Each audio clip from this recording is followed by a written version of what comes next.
విద్యా వ్యవస్థలో ప్రక్షాళన కోసం, ఉజ్వల భవిష్యత్తు కోసం విద్యార్థులు గొంతెత్తితే అది పోరాటం. కానీ అదే విద్యార్థుల ఆవేశాన్ని, ఆవేదనను ఆసరాగా చేసుకుని వ్యవస్థను కూల్చాలని, ప్రభుత్వాన్ని అస్థిరపరచాలని కొన్ని శక్తులు తెర వెనుక స్కెచ్ వేస్తే అది ఒక ప్రమాదకరమైన కుట్ర. ఇప్పుడు దేశ రాజధానిలో అదే జరుగుతోందా అన్న అనుమానాలు వ్యక్తమవుతున్నాయి. ఎందుకంటే విద్యార్థుల న్యాయమైన నిరసనల చుట్టూ కొన్ని రాజకీయ శక్తులు వ్యూహాలు పన్నుతున్నాయి. ఇక్కడే కొన్ని ప్రశ్నలు తెరపైకొస్తున్నాయి. సుప్రీంకోర్టు రూంలో పుట్టిన ఒకే ఒక్క వ్యంగ్య పదం ఢిల్లీని షేక్ చేసే కాక్రోచ్ నెట్వర్క్గా ఎలా రూపాంతరం చెందింది? విద్యార్థుల భుజాలపై తుపాకులు పెట్టి తెర వెనక గేమ్ ఆడుతున్న రాజకీయ శక్తులు ఎవరు? కళ్ల ముందు కనిపిస్తున్న ఆందోళనల వెనక కంటికి కనిపించకుండా సాగుతున్న పొలిటికల్ ఎజెండా ఏంటి? విద్యార్థులు రోడ్డెక్కిన సమయంలోనే పంజాబ్ రైతులు రంగంలోకి దిగడం వెనక ఆమ్ ఆద్మీ పన్నిన వ్యూహాలేంటి? ఇలా 1-2 కాదు, అంతు చిక్కని ఎన్నో ప్రశ్నలు ఉక్కిరిబిక్కిరి చేస్తూనే ఉన్నాయి. వాటన్నింటికీ ఇప్పటికిప్పుడు సమాధానం దొరకకపోవచ్చు. కానీ తెర వెనక విద్యార్థుల నిరసనను పక్కా రాజకీయ రచ్చగా మార్చే పెద్ద కథే నడుస్తోందన్నది మాత్రం స్పష్టం. దేశ రాజధాని ఢిల్లీ వీధుల్లో విద్యా వ్యవస్థలో సంస్కరణల కోసం ఆందోళన బాటపట్టిన విద్యార్థుల ఆవేదనను, వారి నిరసనను ఏమాత్రం తప్పు పట్టకూడదు. ఒక ప్రజాస్వామ్య దేశంలో తమ చదువు, తమ భవిష్యత్తు, కెరియర్ కోసం శాంతియుతంగా నిరసన తెలిపే హక్కు ప్రతి ఒక్క విద్యార్థికి రాజ్యాంగబద్ధంగా ఉంటుంది. ముమ్మాటికి దాన్ని గౌరవించాల్సిందే. కానీ ఎప్పుడైతే ఈ అమాయక విద్యార్థుల ఉద్యమం లోపలికి రాజకీయ ఎజెండాలు చొరబడతాయో, ఎప్పుడైతే వారిని వెనకుండి నడిపించే స్వార్థ వ్యూహకర్తలు రంగప్రవేశం చేస్తారో, అప్పుడే నిరసనల స్వరూపం మారిపోతుంది. విద్యార్థుల చేతుల్లో ఉండాల్సిన ప్లకార్డులు మారిపోయి రాజకీయ నినాదాలు తెరపైకొస్తాయి. ఢిల్లీ వీధిలో జరుగుతున్న పరిణామాలను నిశితంగా పరిశీలిస్తే అదే జరుగుతోందనిపిస్తోంది. ఎందుకంటే దేశ భవిష్యత్తును తీర్చిదిద్దాల్సిన విద్యార్థుల అమాయకత్వాన్ని, పరీక్షా పత్రాల లీకేజీల వల్ల వారిలో పేరుకుపోయిన ఆవేశాన్ని కొన్ని శక్తులు స్వార్థ రాజకీయ ప్రయోజనాల కోసం తిరుగులేని అస్త్రాలుగా మార్చుకుంటున్నాయి. విద్యార్థుల భవిష్యత్తు కంటే కేంద్ర ప్రభుత్వాన్ని ఎలా ఇరుకున పెట్టాలనేదే వారి ఏకైక లక్ష్యంగా కనిపిస్తోంది. విద్యార్థులను కవచంగా వాడుకుంటూ వారి వెనక నిలబడి నిరసనలను హింసాత్మకంగా మార్చేందుకు కాంగ్రెస్, ఆమ్ ఆద్మీ, ఇతర వామపక్ష గ్రూపులు వ్యూహాత్మకంగా వ్యవహరిస్తున్నాయనే ఆరోపణలు వినిపిస్తున్నాయి. పోలీసులు లాఠీచార్జ్ చేస్తే విద్యార్థులు దెబ్బతింటారు. ఆ నెపం కేంద్ర ప్రభుత్వంపై నెట్టొచ్చనేది రాజకీయ వ్యూహంగా కనిపిస్తోంది. నీట్ పేపర్ లీకేజీల వల్ల నష్టపోయిన విద్యార్థుల పక్షాన నిలబడటానికి రాహుల్ ఇప్పటికే ఛాత్రోంకి గూన్స్ అంటే విద్యార్థుల గర్జన పేరుతో ప్రచారాన్ని ప్రారంభించారు. అయితే సోనం వాంగ్చుక్ను రాహుల్ నేరుగా కలవలేదు. విద్యార్థులకు మద్దతిస్తూ ఈ నిరసనలను ప్రభుత్వానికి వ్యతిరేకంగా ఉపయోగించుకున్నప్పటికీ స్వయంగా ఆ నిరసనల్లో పాల్గొనలేదు. తాను అక్కడకు వెళ్తే ఈ సమస్యపై పోరాడుతున్న ప్రధాన శక్తిగా సీజేపీకి మైలేజ్ వస్తోంది. కాబట్టి ఆ ఛాన్స్ ఇవ్వకుండా కాంగ్రెస్ ఒక మధ్య మార్గాన్ని ఎంచుకుంది. ఉద్యమం కాంగ్రెస్ సొంత ప్రచారాన్ని దాటిపోకుండా చూసుకుంటూనే నిరసన తెలుపుతున్న విద్యార్థులకు మద్దతిచ్చింది. లాఠీచార్జ్ పరిణామాలతో రాజకీయాలు షేక్ అయ్యేసరికి నేరుగా మోదీ ఇంటి ముందే నిరసనలు షురూ చేశారు రాహుల్ గాంధీ. ఇండీ కూటమి ఎంపీలతో కలిసి మోదీ రాజీనామా చేయాలని నిరసనలు చేశారు. విద్యార్థుల ఉద్యమానికి రాజకీయ ముఖచిత్రంగా వాంగ్చుక్ లేదా అభిజిత్ దీప్కే కాకుండా కేవలం రాహుల్, కాంగ్రెస్ పార్టీ మాత్రమే ఉండేలా జాగ్రత్త పడుతున్నట్టు ఈ చర్యలు చెబుతున్నాయి. అభిజిత్ దీప్కేకు హంగర్ స్ట్రైక్ చేస్తున్న సోనం వాంగ్చుక్కు నేరుగా మద్దతిచ్చింది ఎవరు? పరోక్షంగా వెన్నుదన్నుగా నిలిచింది ఎవరు అనే విషయాలను కాస్త నిశితంగా పరిశీలిస్తే కొన్ని షాకింగ్ లింకులు బయటపడుతున్నాయి. ఈ వివాదంలో క్షేత్రస్థాయిలో ఉన్న ఎస్ఎఫ్ఐ, ఏఐఎస్ఏ వంటి గ్రూపుల క్యాడర్ ఈ కాక్రోచ్ ఎజెండాకు నేరుగా మద్దతిస్తూ ఫ్రంట్ లైన్ వారియర్స్లా నిలబడ్డారు. పలువురు అదే వేదికపై నిలబడి భారత వ్యతిరేక వ్యాఖ్యలతోనూ రెచ్చిపోయారు. సీతారాముల గురించి మాట్లాడారు. కేంద్ర ప్రభుత్వాన్ని విమర్శించే నెపంతో భరతమాతకు భర్తను వెతకాలనే ఉన్మాదపు వ్యాఖ్యలు చేశారు. అంతెందుకు, హంగర్ స్ట్రైక్ చేస్తున్న సోనం వాంగ్చుక్కు ఉన్న పాక్ లింకులు సహా ఆయనపై ఉన్న కేసులు కూడా బయటకొస్తున్నాయి. దీనికి తోడు గతంలో కేజ్రీవాల్ ఎలా అయితే రాజకీయంగా చెంపదెబ్బలు తినడం, ఏడవడం, ఇంకు చల్లించుకోవడం వంటి డ్రామాలు చేశారో అదే స్క్రిప్ట్ను ఇక్కడ అభిజిత్ దీప్కే కూడా ఫాలో అవుతూ ఆప్, వామపక్ష గ్రూపుల పరోక్ష ప్రోద్బలంతో లా అండ్ ఆర్డర్ సంక్షోభాన్ని క్రియేట్ చేయడానికి ప్రయత్నిస్తున్నారనే ఆరోపణలు వినిపిస్తున్నాయి. సో ఇదంతా పక్కా పథకం ప్రకారమే జరుగుతున్న వ్యవహారం అంటున్నారు బీజేపీ నేతలు. నిజానికి నీట్ పేపర్ లీకులకు సంబంధించి దేశవ్యాప్తంగా అభ్యంతరాలు, ఆందోళనలు వ్యక్తమవగా కేంద్ర ప్రభుత్వం ఏమాత్రం నిర్లక్ష్యం వహించకుండా అత్యంత వేగంగా స్పందించింది. విద్యార్థుల పక్షాన నిలబడి పరీక్షల నిర్వహణలో ఉన్న లోపాలు సరిదిద్దేందుకు తక్షణమే కఠినమైన చర్యలకు ఉపక్రమించింది. పరీక్షల అక్రమాలపై దేశంలోని అత్యున్నత దర్యాప్తు సంస్థ అయిన సిబిఐ చేత విచారణకు ఆదేశించడమే కాకుండా కీలక దోషులను అరెస్టులు చేసి జైలుకు పంపింది. అంతేకాకుండా భవిష్యత్తులో పరీక్షల నిర్వహణలో పూర్తి పారదర్శకత కోసం దేశంలోని అత్యున్నత నిపుణులతో కూడిన కమిటీలను సైతం నియమించింది. అంతేందుకు ఈ వ్యవహారంపై పార్లమెంట్ సమావేశాల వేళ ప్రధాని మోదీ కూడా స్పందించారు. పేపర్ లీక్ ఘోర పాపమని, ఇలాంటివి మళ్లీ జరగకూడదని వ్యాఖ్యానించారు. బాధ్యులను కఠిన శిక్ష విధించాలని, ఇలాంటి లీక్లను నివారించడం జాతీయ బాధ్యత అని పేర్కొన్నారు. విద్యార్థులను రెచ్చగొట్టొద్దని విపక్షాలకు సూచించారు. నీట్ లీక్ బాధ్యులను కఠినంగా శిక్షిస్తామని హామీ ఇచ్చారు కూడా.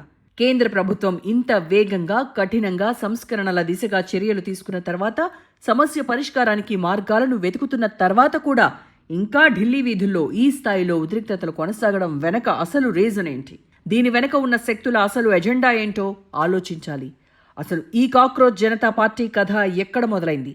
దీని వెనక మాస్టర్ మైండ్స్ ఎవరు? కేవలం నీట్ పేపర్ లీకులకు వ్యతిరేకంగా ప్రారంభమైన నిరసన హఠాత్తుగా దేశ రాజధాని ఢిల్లీని ముట్టడించే స్థాయికి ఎలా చేరిందో లోతుగా విశ్లేషించాల్సి ఉంది. భారత ప్రధాన న్యాయమూర్తి జస్టిస్ సూర్యకాంత్ నిరుద్యోగులను ఉద్దేశించి చేసిన వ్యాఖ్యలు కాక్రోచ్ పార్టీ ఏర్పాటుకు కారణమయ్యాయి. సుప్రీంకోర్టులోకి వచ్చిన ఒక పిటిషన్పై సిజేఐ స్పందిస్తూ నిరుద్యోగులను వ్యవస్థపై దాడి చేసే బొద్దింకలు అన్న సెన్స్లో కామెంట్ చేశారు. ఆ పరిణామాల క్రమంలోనే కాక్రోచ్ జనతా పార్టీ అనే సెటైరికల్ సోషల్ మీడియా హ్యాండిల్ పుట్టుకొచ్చింది.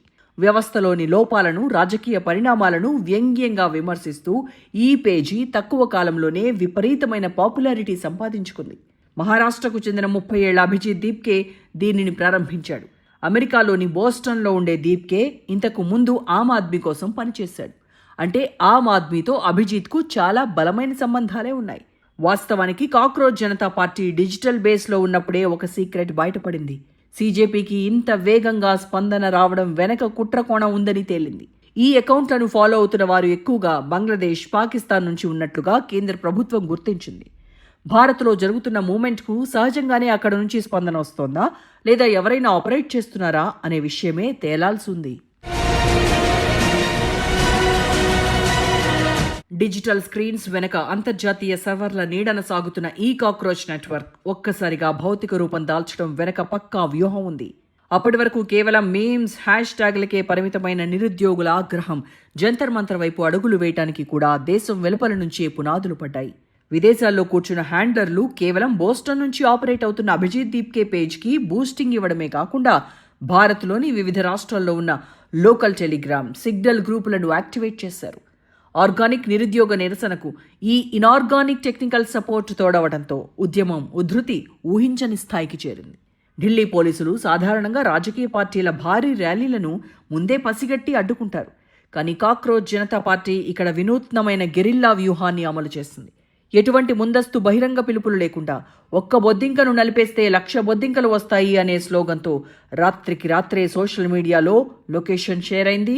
పక్కా ప్లాన్ ప్రకారం కోచింగ్ సెంటర్ల హబ్ అయిన ముఖర్జీనగర్, రాజేంద్రనగర్ పరిసర యూనివర్సిటీల నుండి వేల సంఖ్యలో విద్యార్థులు విడివిడి గ్రూపులుగా ఢిల్లీ మెట్రో సర్వీసులను వాడుకుని సెంట్రల్ ఢిల్లీకి చేరుకున్నారు. పరీక్షల నిర్వహణలో లోపాలు, నిరుద్యోగ సమస్యలపై తీవ్ర అసంతృప్తితో ఉన్న వేలాది మంది యువకులు చేతుల్లో బొద్దింకల ప్లకార్డు పట్టుకుని జంతర్ మంతర్ వద్ద ప్రత్యక్షమయ్యారు. డిజిటల్ స్పేస్లో ఉన్న సీజేపీకి క్షేత్రస్థాయిలో ఉన్న నిరుద్యోగ జేఏసీ మద్దతు ప్రకటించడంతో జంతర్ మంతర్ ఒక రాజకీయ యుద్ధ భూమిగా మారింది. మమ్మల్ని బొద్దింకలంటారా, వ్యవస్థను క్లీన్ చేసే వరకు మేము వదిలిపెట్టం అంటూ జంతర్ మంతర్ వేదికగా అప్పటికప్పుడు తాత్కాలిక స్టేజీలు వెలిశాయి. విదేశీ అకౌంట్ల ప్రస్తావనను అడ్డం పెట్టుకుని మోదీ ప్రభుత్వం ఈ ఉద్యమాన్ని అణచివేయాలని చూస్తోందని, ఇది ముమ్మాటికి స్వదేశీ నిరుద్యోగుల ఆక్రందనే అని ఉద్యమకారులు కౌంటర్ ఇవ్వడం ప్రారంభించారు. జంతర్ మంతర్ వద్ద నిరసనలు తీవ్ర రూపం దాల్చడంతో కేంద్ర హోంశాఖ రంగంలోకి దిగింది. నిరసనకారులకు అందుతున్న ఆహారం, టెంట్లు, సౌండ్ సిస్టమ్స్ వెనక ఫండింగ్ ఎక్కడి నుంచి వస్తోందనే దానిపై ఇంటెలిజెన్స్ బ్యూరో లోతుగా దర్యాప్తు చేస్తోంది. బోస్టన్, ఢిల్లీ, ఢాకా, ఇస్లామాబాద్లను కలుపుతున్న ఈ డిజిటల్ నెట్వర్క్ కేవలం పరీక్షల లోపాలపై పోరాటమా, లేక దేశ రాజధానిలో శాంతి భద్రతల సమస్య సృష్టించి ప్రభుత్వాన్ని ఇరుకున పెట్టే అంతర్జాతీయ కుట్రనా అనే కోణంలో విచారణ శరవేగంగా కదులుతోంది. ఈ విధంగా సుప్రీంకోర్టు కోర్టు రూమ్ నుండి వ్యంగ్యంగా మొదలైన కాక్రోచ్ అనే పదం ఇప్పుడు ఢిల్లీనే షేక్ చేసే స్థాయికి చేరింది. లడఖ్ ప్రయోజనాల కోసం, పర్యావరణం కోసం అంటూ మొదలైన సోనం దీక్ష ఇప్పుడు విద్యాశాఖ మంత్రి ధర్మేంద్ర ప్రధాన్ వెంటనే రాజీనామా చేయాలనే పక్కా రాజకీయ డిమాండ్ వైపు మళ్లడం వెనుక ఆమ్ ఆద్మీ హస్తం, వారి వ్యూహాత్మక ప్రోద్బలం స్పష్టంగా కనిపిస్తోందని విశ్లేషకులు భావిస్తున్నారు. పంజాబ్లో ఆప్ అంటేనే పక్కా ఖలిస్తానీ బాపతు అన్న ఆరోపణలున్నాయి. వేర్పాటువాద శక్తులకు సానుభూతి తెలిపే ఎలిమెంట్స్ ఆ పార్టీలో ఉన్నాయనే విమర్శ ఎప్పటినుంచో ఉంది. దానికి తోడు కొందరు కిరాయి ఆందోళనకారులు, ప్రొఫెషనల్ నిరసనకారులు ఈ వేదికను పూర్తిగా హైజాక్ చేసి విద్యార్థుల ఉద్యమ రూపాన్ని మార్చేశారనే వాదనలు ఉన్నాయి. పార్లమెంటు తొలి రోజే ఢిల్లీ రణరంగంగా మారటంతో ప్రభుత్వం స్పందించక తప్పలేదు. కాక్రోచ్ నేతలతో జేపీ నడ్డా చర్చలు జరిపారు కూడా. బీజేపీ ప్రభుత్వం ముందు 3 డిమాండ్లు పెట్టారు. వాటిలో మొదటిది ధర్మేంద్ర ప్రధాన్ రాజీనామా. అయితే ఇది పూర్తిగా రాజకీయ డిమాండ్ కాబట్టి దీనిని అంగీకరించే ప్రసక్తే లేదని మోదీ ప్రభుత్వం స్పష్టం చేసింది. ఇప్పటికే ఈ కేసును సీబీఐ దర్యాప్తు చేస్తోందని, తప్పు చేసిన అధికారులను తొలగించామని తెలిపింది. రెండో డిమాండ్ సోనం వాంగ్చుక్ విడుదల. ఆయన ప్రస్తుతం ఆసుపత్రిలో ఉన్నారు. డిశ్చార్జ్ అనేది ఆయన ఆరోగ్యం, వైద్యుల సలహాపై ఆధారపడి ఉంటుందని ప్రభుత్వం ప్రకటించింది. మూడోది ఆత్మహత్య చేసుకున్న విద్యార్థుల కుటుంబాలకు 1 కోటి పరిహారం. ఇలాంటి ప్రతిపాదన ఏదీ ప్రస్తుతం పరిశీలనలో లేదని ప్రభుత్వం తేల్చి చెప్పింది. ఇది కాక్రోచ్ కహానీ.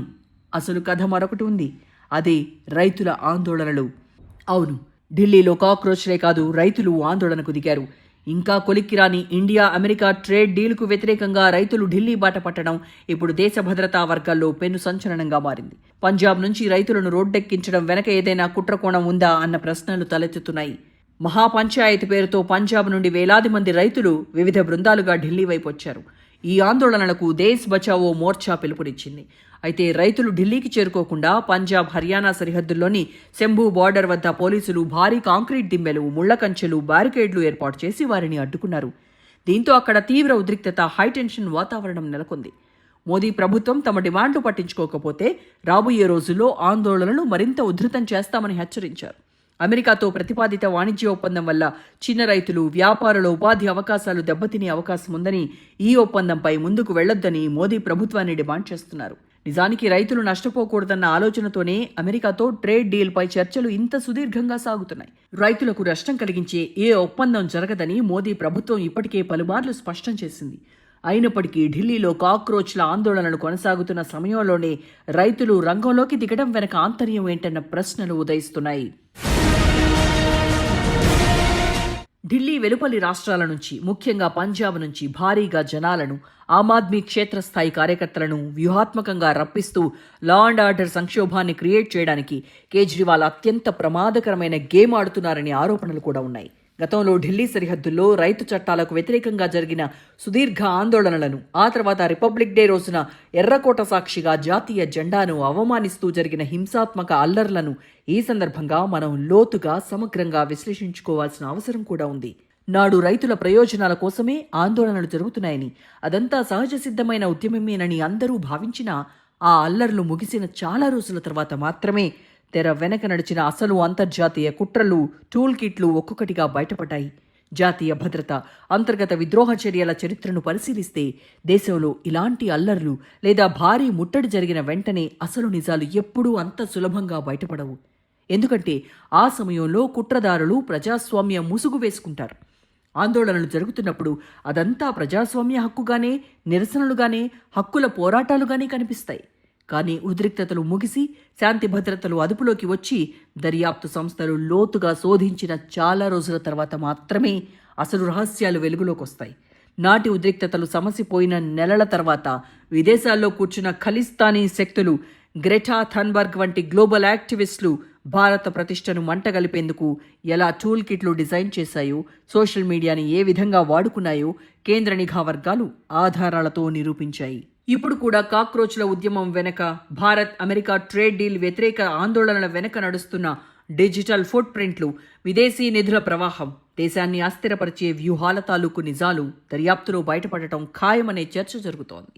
ఈ మొత్తం ఎపిసోడ్లో దాదాపు 1,00,000 మందికి పైగా బయట వ్యక్తులు, నిరసనకారులు ఒక్కసారిగా ఢిల్లీ నగరంలోకి ప్రవేశించే వరకు ఢిల్లీ పోలీస్ ఇంటెలిజెన్స్, కేంద్ర నిఘా వర్గాలు పూర్తిగా వైఫల్యం చెందడంపై తీవ్ర విమర్శలు వ్యక్తమవుతున్నాయి. ఇంత భారీ స్థాయిలో జన సమీకరణ జరుగుతుంటే, సోషల్ మీడియాలో కదలికలు ఉంటే, గతంలో రైతుల ఆందోళనల పేరిట జరిగిన అల్లర్ల తరహా పరిస్థితులు రిపీట్ అయ్యే ప్రమాదం ఉందని తెలిసి కూడా ముందస్తుగా వారిని సరిహద్దుల్లోనే అరికట్టే చర్యలు తీసుకోకపోవడం కేంద్ర హోంశాఖ వైఫల్యంగానే కనిపిస్తోంది. సరిహద్దుల్లోనే బారికేడ్లతో అడ్డుకునే ముందస్తు వ్యూహం లోపించడం వల్ల వారు ఏకంగా వీవీఐపీ జోన్లలోకి చొచ్చుకొచ్చారు. పోలీసులు లాఠీచార్జ్ చేయాల్సి రావడం వల్ల అంతర్జాతీయ మీడియా ముందు భారత ప్రభుత్వానికి తీవ్రమైన చెడ్డ పేరొచ్చే పరిస్థితి తలెత్తింది. ఇప్పుడు మోదీ సర్కార్ ముందున్న ఏకైక మార్గం విద్యార్థుల న్యాయపరమైన డిమాండ్లను తక్షణమే పరిష్కరించి, వారి అపోహలను తొలగించి, వారి వెనక ఉండి దేశాన్ని అస్థిరపరచాలని చూస్తున్న శక్తుల ఆట కట్టించటం ఒక్కటే. ప్రజాస్వామ్యంలో సమస్యలపై పోరాడే హక్కు అందరికీ ఉంటుంది. కానీ ఆ పోరాటం ఎట్టి పరిస్థితుల్లోనూ దేశ భద్రతను, సార్వభౌమత్వాన్ని పణంగా పెట్టేలా మారకూడదు.